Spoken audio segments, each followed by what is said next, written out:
महाकाली मंदिराच्या विहिरीतून बकरी सोडली आणि ती बकरी भद्रावतीच्या नागमंदिराच्या विहिरीतून निघाली। ही गोष्ट तुम्ही ऐकली असणार, पण तुम्हाला माहीत आहे का की ताडोबा जवळील आडेगाव या गावात पण एक विहीर आहे जी महाकाली मंदिराच्या विहिरीला भेटते।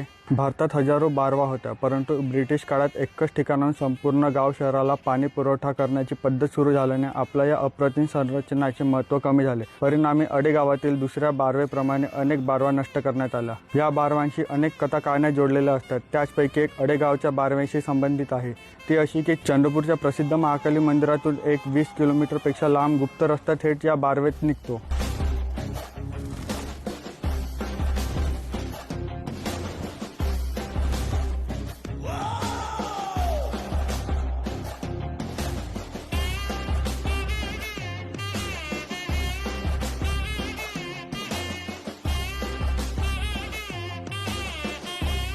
आणि अशा काही विहिरींबद्दल तुम्हाला माहीत असणार तर कमेंटमध्ये सांगा आणि हा व्हिडिओ तुमच्या मित्रांना पाठवा आणि त्यांना पण या विहिरीबद्दल कळवा।